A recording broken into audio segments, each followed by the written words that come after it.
The classroom is nearly empty. Shimizu-san remains at her desk, her face buried in her arms. Daiki stands nearby and tells her it's time to go home, but she doesn't respond. Unsure whether to wake her, he hesitates. Shunya approaches, wondering how Daiki can sit so close to her so casually. Not understanding the concern, Daiki just shrugs. But Shunya insists that most people would keep their distance, even calling her a delinquent. Daiki raises an eyebrow, unconvinced, yet Shunya maintains it's obvious. Both recall the earlier incident when the teacher once again tells Shimizu to dye her hair black. She refuses and even jokes about trying a different color, unsettling the teacher with her intense stare. Back in the classroom, Daiki suggests she is probably just asleep. Shunya argues that her presence still feels intimidating and reminds him that Daiki was the only one who didn't step back earlier. Daiki wonders why Shunya was hiding and only appears now. With a grin, Shunya says he's glad the topic came up, then admits he likes Sito-san. Surprised, Daiki replies he doesn't really know her. Shunya turns the question around, curious if there's anyone Daiki likes, but the answer is no. He calls him boring. Daiki reflects that romance and ambition never really excite him. He never feels passionate about anything, and life seems ordinary. In contrast, Shunya throws himself wholeheartedly into everything, making it feel as if they live in different worlds. Shunya wonders if there's any type of girl Daiki finds attractive. When he doesn't answer right away, the question is clarified. He means in terms of appearance. Daiki admits he prefers someone who looks clean and elegant. Pressed for more specifics, he suggests maybe someone who actually wears the school uniform properly. When pushed further, he adds that black hair would be nice. Long or short? Long. Shunya then wants to know about accessories. Daiki confesses he likes girls who don't try too hard to stand out. He gets teased for being so plain and is told things are getting interesting. Before Shunya can continue, someone calls him to club activities, and he dashes off, leaving Daiki alone. Shimizu-san hasn't moved. The next day, Daiki arrives to find the seat beside him empty. He wonders if she is just running late. Soon, whispers circulate as classmates comment that she is blunt or intimidating. Following their glances, Daiki freezes. Shimizu-san has dyed her hair black. He remembers mentioning to Shunya the day before that he likes black hair. Seeing her now, he thinks it suits her perfectly. Almost unfairly so, but assumes it's just a coincidence. She approaches and stands silently in front of him. When he checks if something is wrong, she gazes at him blankly. Around them, classmates whisper that she must be angry with him and that he's in trouble. Feeling nervous, he mumbles an apology. She remains silent. Art class begins. Shimizu sits at her desk, slightly turned away from him. Daiki wonders if he's done something wrong. He thinks he's behaved normally, but maybe not. The teacher asks everyone to pair up and decide who will draw first. Daiki checks if she wants to start or let him go first. She replies that it doesn't matter. He volunteers to begin and she nods. Then she wonders if something has caught his attention. The teacher encourages everyone to relax. Shimizu crosses her legs. Daiki checks if she's comfortable sitting that way. She replies that it's easier, unless he'd prefer her to sit with her hands on her knees. He tells her to do whatever feels best. With a small nod, she agrees, and the teacher signals them to begin. She sits quietly, her expression unreadable. Daiki starts sketching, but quickly loses focus. When he pauses, she wonders why. After he apologizes, she casually tucks a strand of black hair behind her ear. Daiki mentions he'll move on to drawing her face and asks her to hold still, which unsettles her. She looks uncertain. He offers to stop if she feels uncomfortable, and she seems unsure how to respond. Assuming she's upset, Daiki waits as she turns away, asking for more time. She's not ready yet. He agrees to draw something else for now. As he looks down, his gaze drifts lower. Shimizu snaps, wanting to know where he's looking. He admits just below her face. She accuses him of staring, which he quickly denies. She makes him repeat himself, and he does. Finally, her features soften, and she seems less tense. Daiki admits he wasn't entirely honest earlier. Shimizu confesses she might have had some negative thoughts as well and apologizes, admitting she was just nervous. She decides to forgive him, but only if he draws her properly this time. Daiki promises. The teacher mentions there are only 3 minutes left. He realizes he's almost finished. Shimizu notes it's her turn to draw him, and he agrees. She tells him to relax, though she still seems tense. Wondering if she looks nervous, she tries to adjust when Daiki tells her that her face seems a bit stiff, but nothing seems to help. He tries to lighten the mood by complimenting her black hair. She blushes and wants to know why he would say that so suddenly, thinking he hadn't noticed. He checks if that's why she dyed it. She dodges the question and tells him to keep working. He laughs quietly. When she wonders what's so funny, he admits her expression is amusing, and that he's actually enjoying this. She blushes again, brushing her fingers through her hair. Then she wants to know if he says things like this to every girl. Daiki assures her he doesn't. This is the first time. Giving him a look, she tells him to concentrate. With time almost up, Daiki can tell she's more at ease now. He thanks her for being his model. When they finish, he tells her she can rest, but she brushes it off. Wants to see his drawing. When he hands it over, she remarks that, if any drawing could save her life, it would be that one. Pointing out the fine lines on her face in the sketch, she asks about them. Daiki replies he simply draws what he sees and checks if it looks bad. She blushes. The teacher instructs them to switch.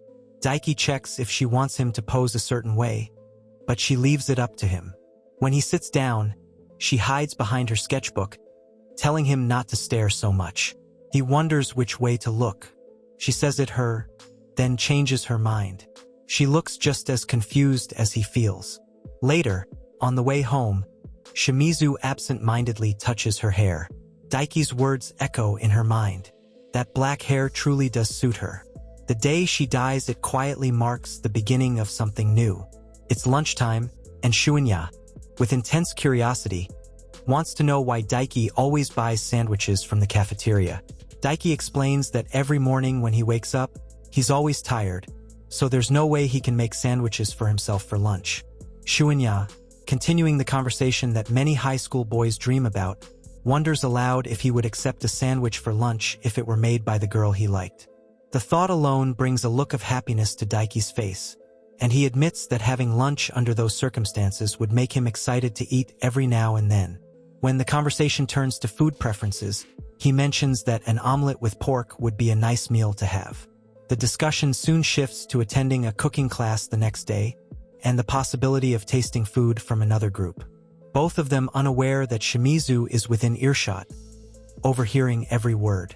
Daiki reflects on how pleasant it would be to cook with someone, since he always ends up cooking his own meals, and his sister never helps with chores. Shunya becomes animated at the idea of cooking with someone he likes, but Daiki confides that he would prefer to cook with his crush, finding the idea even more appealing. All the while, Shimizu, feeling increasingly nervous, keeps tapping on her phone, trying to distract herself from the conversation, but unable to stop listening. The topic returns to cooking class partners, with Daiki mentioning that for now, his group consists only of Shimizu.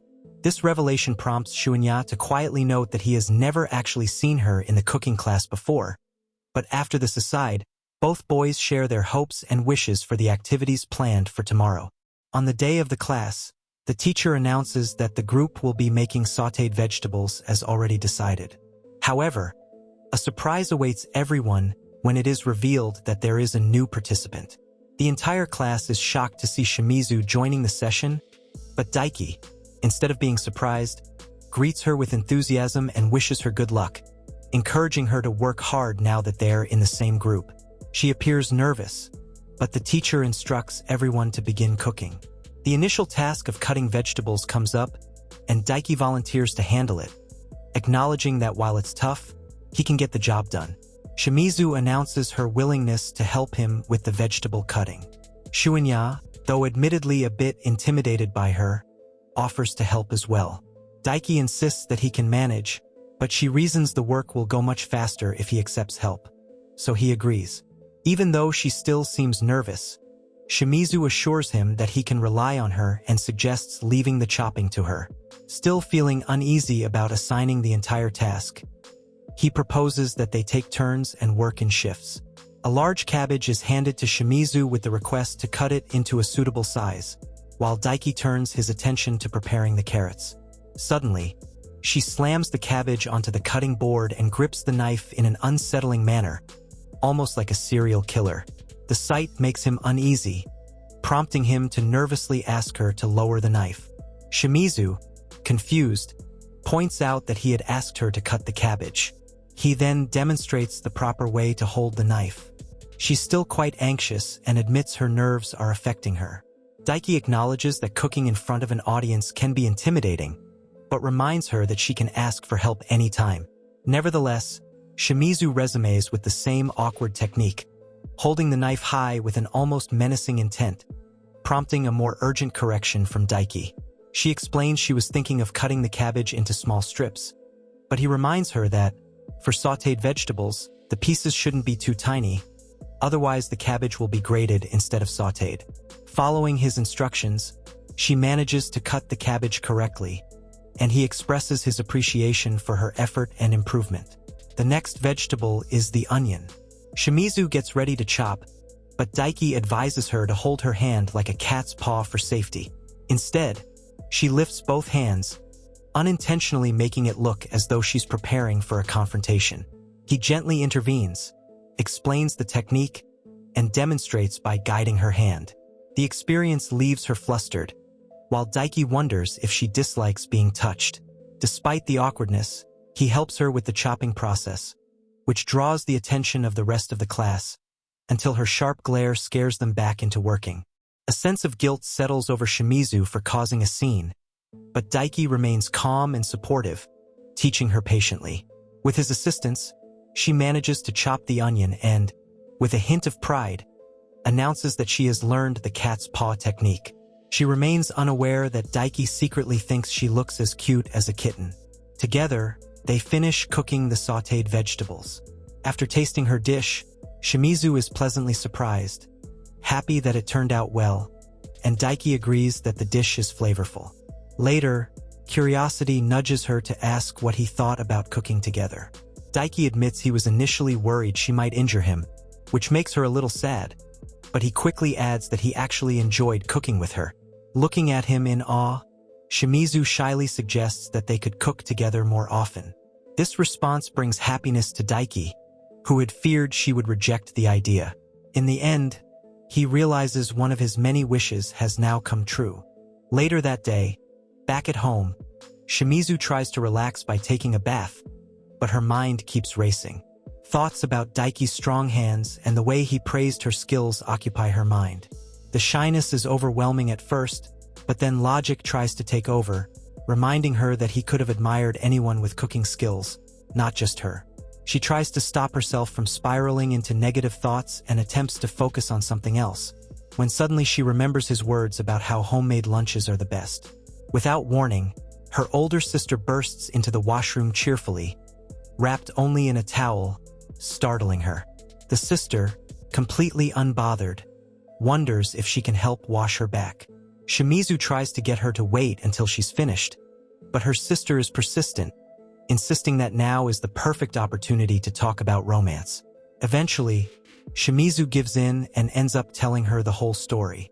Not long after, both sisters find themselves in the kitchen wearing aprons, where the older one instructs her to make fried pork with ginger as a test of her cooking skills.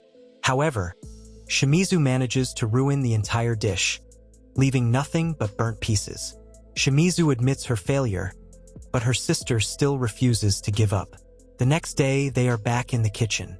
Her sister cheers her on, telling her to keep trying, but Shimizu starts chopping the pork, with the same intense energy as before. She cuts the meat into tiny, uneven pieces. Even so, her sister stays positive and tells her to try again, since there's still some pork left. This time, her sister explains clearly how to cut the meat evenly and fry it on low heat. Despite the guidance, the dish fails again. The pork turns into something that looks like slimy mush. Shimizu tastes it, but her sour expression shows exactly how bad it is. Seeing her disappointment, her sister suggests finding another way to thank Daiki and leaving the lunch idea for later. But Shimizu is determined. She wants to make lunch for him no matter what because she wants to see the happy expression on his face. Still, she hasn't told her sister everything. Her sister thinks Shimizu simply wants to thank Daiki. So, Shimizu lies and says she wants to do it immediately. But inside, Shimizu feels anxious because she still can't cook. Her sister suddenly pulls off her apron to reveal a cheerleader outfit underneath and starts cheering loudly to motivate her. With new determination, the sisters work hard in the kitchen every day for an entire week. But even then, every pork dish Shimizu cooks ends up looking awful. As the failures pile up, her sister's cheerful face slowly fades and Shimizu becomes more discouraged. Still, she doesn't want to waste food, so she decides to pack the latest failed meal anyway. Her sister hands her another lunchbox that their mother prepared and reminds her that cooking is about love, and putting love into the food is what matters most. Later in class, Shimizu sits sadly with her lunchbox, thinking about the chaos of the past week. Daiki notices her gloomy expression and tells her he forgot his wallet and missed lunch. He also mentions that Shunya is stuck in a meeting and couldn't help him. He apologizes for making her worry. Seeing 2 lunchboxes on her desk, Shimizu decides to offer one to Daiki. When Daiki asks why she has an extra lunch, she tells him one is for him and her own is on the desk. Daiki is happy, but he still wonders why her parents packed 2 lunches. So she explains that since she can't eat both, she wants to thank him for helping her during the cooking lesson by giving him one, feeling safe that he'll eat the lunch her mother made. She relaxes until she realizes he has already opened the lunch she prepared, the one with burnt pork. Panicking, she tries to think of a way to take it back, but it's too late. He already started eating. She watches nervously, but Daiki eats as if nothing is wrong. When he asks her to look away because he can't eat while being watched, she becomes even more anxious. She checks on him repeatedly to make sure he doesn't feel forced to eat it. Daiki wonders about the seasoning in the pork, something she doesn't normally use. She realizes he knows she cooked it, but instead of being bothered, Daiki calmly says he likes roasted ginger pork and that the taste always makes him emotional. She insists he should stop if it's bad. But Daiki softly tells her that because she made it especially for him, he will eat all of it no matter what. Shimizu is shocked that he figured out she cooked it for him, especially since she kept denying it. Daiki then asks if it's really okay for him to eat a lunch she made just for him. Embarrassment hits her hard. She wants to tell him she made it for his sake, but she can't bring herself to say it. Instead, she insists again that she simply couldn't eat 2 lunches. Daiki notices she's been down for days and now understands it was all because of the bento. He talks about how much she has improved since cooking class, commenting on each bite. She becomes so embarrassed she tells him to eat quietly. When he finishes, she asks for the empty lunchbox, wanting to help like she did during cooking practice. Daiki returns it politely, thanks her, and promises to repay her somehow, making her happier than he realizes. Now back to the recap. That night, Shimizu lies in bed replaying the moment he ate the bento. His grateful expression keeps echoing in her mind. Overwhelmed with happiness, she can't sleep. She decides she will make another bento for him, one he will love. Wearing an apron, clutching a cookbook and a ladle, she enters full cooking mode. She wants to improve both the taste and the presentation. The thought of Daiki's satisfied smile is enough motivation to keep her going. She dreams of making a lunch so memorable that he'll ask for her cooking every day. Just as her determination peaks, her older sister Kai walks in and demands to know the entire story of how she thanked the guy. Shimizu tries to dodge the topic, but Kai's sharp glare forces her to confess. After all, Kai tasted all the failed dishes and helped every day. She declares that Shimizu owes her a full explanation about Daiki Hanada and anything romantic. Giving up, Shimizu begins describing him, how kind and unique he has seemed since the moment they met. She recalls the time Shunya wanted Daiki to take his cleaning duty, and Daiki agreed without hesitation. She thought maybe he was too soft, someone who couldn't say no. But then she remembers the day a random boy confessed to her. She rejected him because she didn't even know him. Angry, he accused her of being full of attitude and reached for her arm. But before he could touch her, Daiki stepped in front of her like a shield and calmly introduced himself. The situation escalates quickly. The boy becomes even angrier and demands to know what Daiki's relationship with her is. Daiki answers calmly that she's just someone he recently met. This only frustrates the boy more. He argues that since Daiki and Shimizu have no relationship, Daiki has no right to interfere with his confession. Even so, Daiki doesn't back down. He explains that he wouldn't have stepped in if the boy hadn't grabbed her arm so tightly. Shimizu tries to get Daiki to stop arguing, but he continues talking to the boy patiently, pointing out that grabbing someone like that makes him look bad. Eventually, the boy realizes his mistake, apologizes, and leaves. Afterward, Shimizu wonders if Daiki helped because he wanted to date her. But instead of acting romantic, Daiki quietly mutters "good boy" to himself and casually walks away. His reaction leaves her confused and curious. Unable to hold back her questions, she asks why he was there at that exact moment. She genuinely wonders if people like him, people who rush into dangerous situations, really exist. Daiki, slightly embarrassed, explains that he saw her walking to the back of the school with that boy. Knowing the boy had a short temper, he followed them to make sure she was safe. Hearing this makes Shimizu realize just how genuinely good he is. He helped her even though they barely knew each other, expecting nothing in return. But then Daiki says his real reason was selfish. If he hadn't followed and something bad happened, he would have hated himself. He says regret is more painful to him than anything else. His serious expression makes her wonder if he has experienced regret before. She warns him that stepping into situations like that could be dangerous, though she knows deep down he won't stop, even if he claims he will. From that day on, she can't help watching him. Everything he does feels unique to her. Listening to all of this, Kai points out that Shimizu still never thanked him properly. Shimizu remembers how, after she dyed her hair black again, Daiki acted as if he was meeting her for the first time. She quietly worries he might not even remember her if she tried to thank him now. Kai teases her, saying she clearly likes Daiki because he's so unique. Embarrassed, Shimizu panics, but Kai urges her to find a special way to thank him, maybe even invite him on a date. Just hearing the word date nearly makes Shimizu faint. Back in middle school, Shimizu was very popular and constantly received confessions. To escape the attention, she dyed her hair blonde and acted like a delinquent. Later, when Daiki met her again and greeted her like a stranger, she wondered if he truly didn't recognize her anymore. One day, walking down the corridor, she overhears someone asking if Daiki is scared of her because of her delinquent reputation and her hair violating school rules. She listens carefully for his answer, but before she can hear it, Kai snaps her out of her thoughts. They're out shopping for new clothes.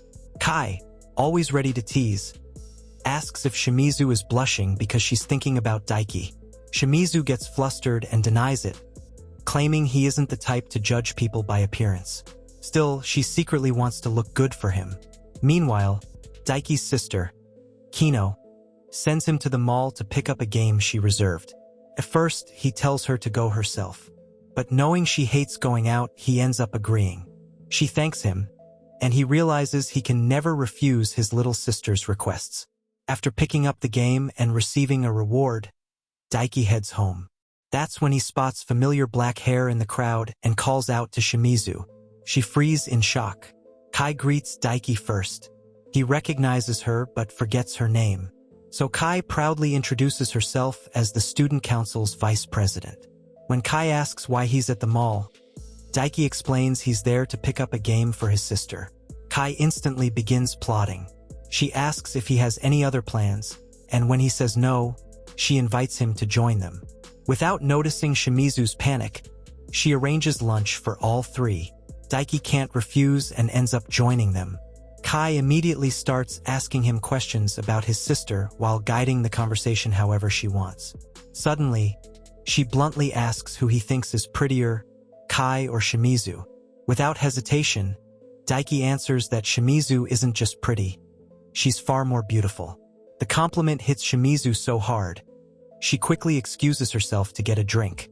Even from afar, she listens to them talk. Kai, unfazed by her absence, tells Daiki that Shimizu often talks about him at home. Surprised, he wonders what she says. While Shimizu waits by the drink counter, praying her sister will join her soon, Kai continues. She mentions how Shimizu has become more beautiful lately, especially after getting through a lonely, difficult time. Then she asks Daiki what he thinks of Shimizu. The question catches him off guard, but after a pause, he answers honestly. He says she's kind, that they share a class, sit together, talk often, and she always listens thoughtfully. He says she has real integrity and genuine kindness. Kai nods but still teases that Shimizu broke school rules by dyeing her hair blonde. Daiki defends her, saying she must have had a reason. Then Kai asks Daiki for a favor. She points out how closely he pays attention to Shimizu and asks him to stay by her side, since now that she's dyed her hair black again, she's getting more attention from other students. Kai says she feels safer with him around. But Daiki gently refuses, not because he doesn't want to, but because he'd stay close to Shimizu for his own reasons. He says she makes him happy, and he genuinely enjoys talking with her. When Shimizu returns to the table, she asks what they were talking about. Kai casually replies that they were deciding where to go next, since their real date has just begun. Then she leans close and whispers that Daiki likes talking to her. Shimizu blushes at the news, but a warm happiness spreads through her.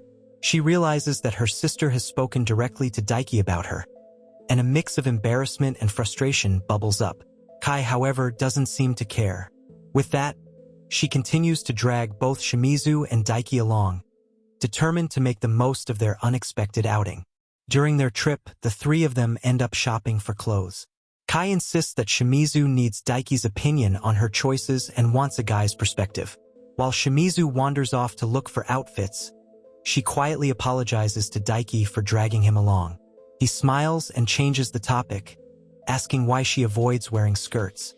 Shimizu explains that it's not that she dislikes them. She just prefers clothing that feels more comfortable than her uniform skirts. At that moment, Kai reappears, holding a long skirt dress, encouraging Shimizu to try it on.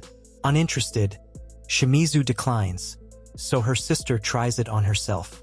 Left alone with Daiki, Shimizu thinks about how changing her style at her own pace might be good, as a new look can sometimes bring positive change. Suddenly, Kai steps out in the long summer skirt dress she had been holding. Looking adorable, Daiki compliments her without hesitation. The praise sparks a twinge of jealousy in Shimizu, who insists she doesn't like the dress. Kai teases her about Daiki's compliment and declares she'll buy the dress for herself. Without skipping a beat, Kai begins grilling Daiki about the kind of dresses he likes. He admits that he likes girly styles, which Kai enjoys experimenting with. Feeling left out, Shimizu quickly retreats to the changing room. Noticing this, Kai tells Daiki to follow if he wants to see something special, hinting that Shimizu has a hidden charm. He thinks she could look good in anything, but after 10 minutes pass without her coming out, Kai teases that Shimizu must be embarrassed. Daiki reassures her, saying she can take her time and doesn't need to feel pressured. Finally, Kai pulls back the curtain, revealing Shimizu in a stunning outfit. Daiki is left speechless.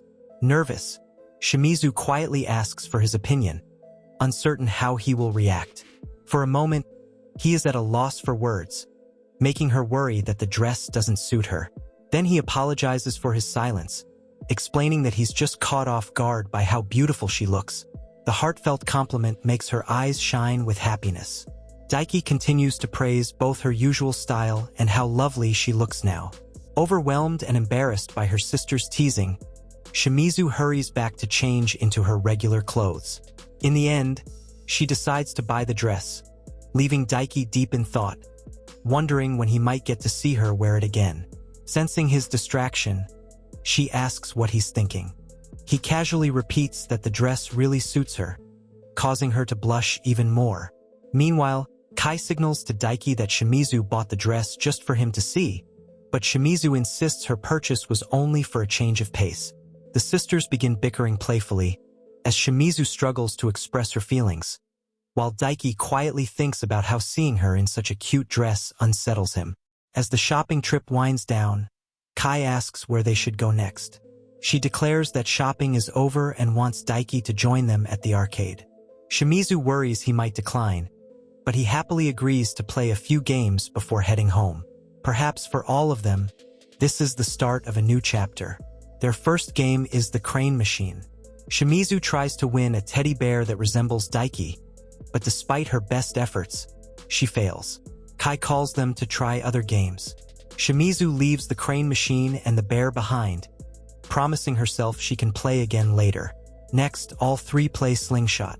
Shimizu and Daiki are on one team, and Kai is on the other. At first, Shimizu's team takes the lead. However, Kai employs a strategy pointing at something in the sky. Shimizu, knowing her sister's tricks, stays confident and declares she will win. Still, Kai maintains determined eye contact and consistently aims for the center. Shimizu cannot figure out her sister's plan and grows frustrated. At one point, she accidentally bumps into Daiki, leaving her embarrassed.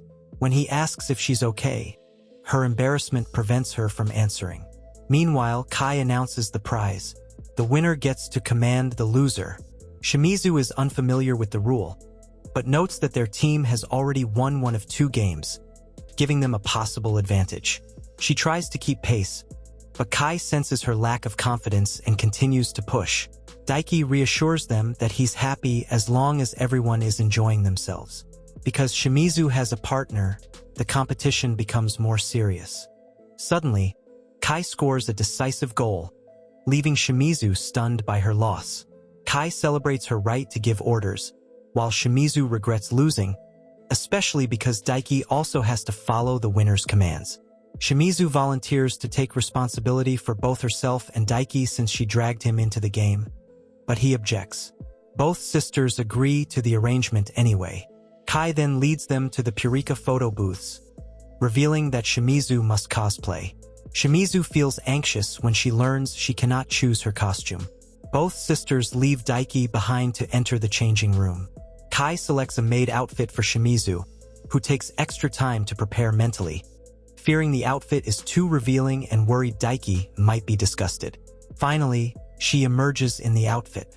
Her sister compliments her, but Shimizu is too nervous to gauge Daiki's reaction.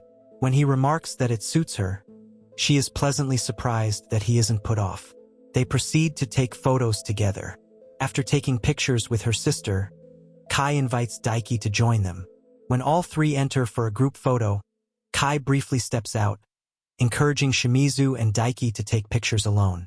Another clever tactic by Kai leaves Shimizu and Daiki together. At first, they stand apart in the photo booth frame, but Daiki suggests moving closer.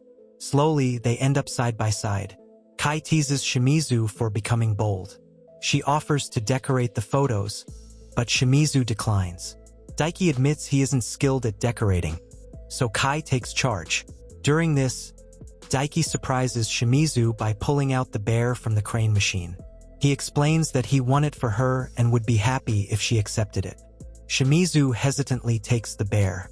When he checks if she likes teddy bears, she cannot admit that it's because the bear resembles him, so she changes the subject and goes to check on her sister. Later, viewing the photos with Daiki, Shimizu realizes that although her sister orchestrated much of the day, it has become a collection of cherished memories.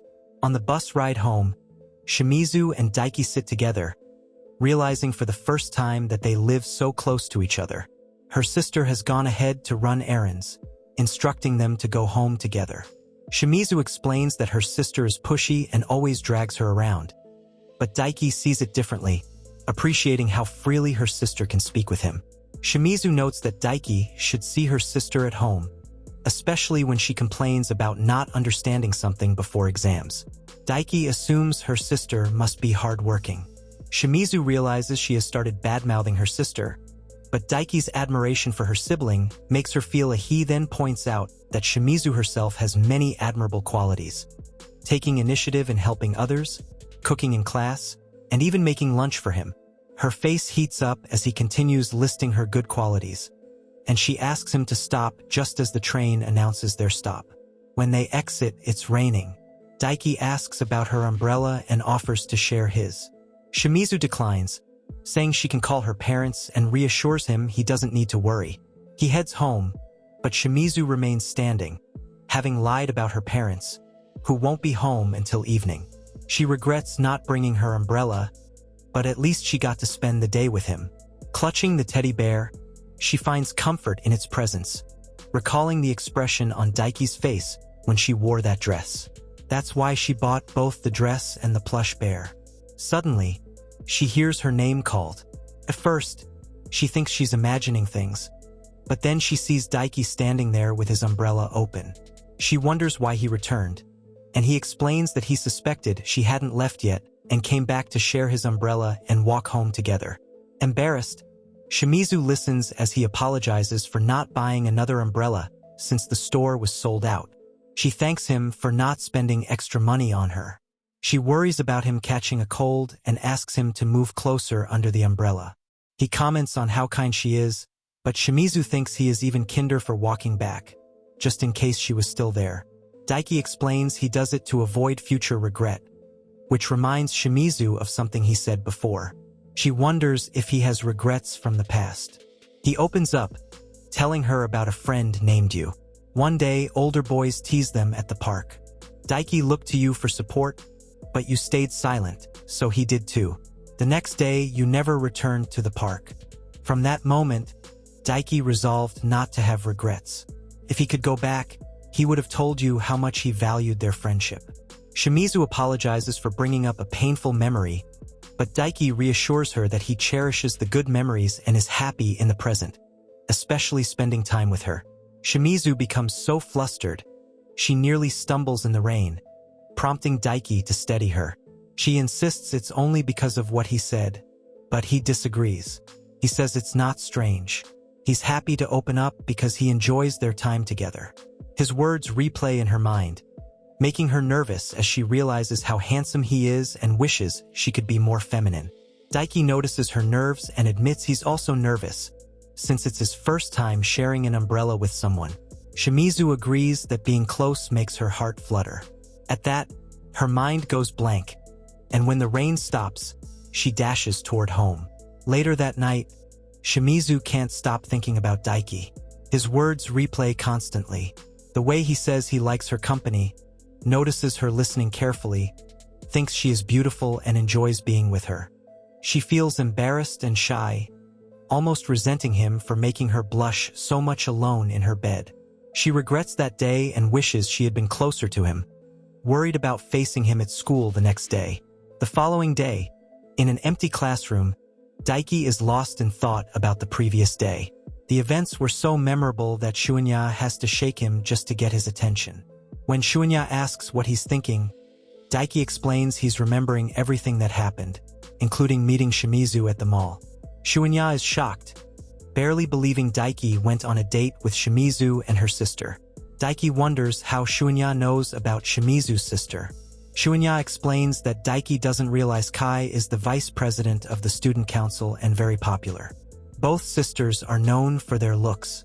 Daiki simply replies that he went shopping with Shimizu and her sister. Slipping back into thought, Daiki again remembers Shimizu and how his heart fluttered under the lover's umbrella. Shunya wakes Daiki up again when suddenly Kai appears in the classroom, looking nervous. She asks about Shimizu, explaining that she's looking for her but can't seem to find her. Daiki replies that he hasn't seen Shimizu since lunch. Kai then mentions a rumor that someone might be making a move on Shimizu, explaining that ever since she dyed her hair black, a lot of boys have been avoiding eye contact, and now this rumor is spreading. At that moment, one of the two girls in the classroom mentions she also saw Shimizu walking with a guy. Hearing this, Daiki immediately bolts out of the classroom to look for her, ignoring Kai's calls behind him. Meanwhile, Shimizu is with a handsome boy at the back of the school, where no one can disturb them. Suddenly, the boy asks her out. This upsets her. She wanted to spend time with Daiki, not him.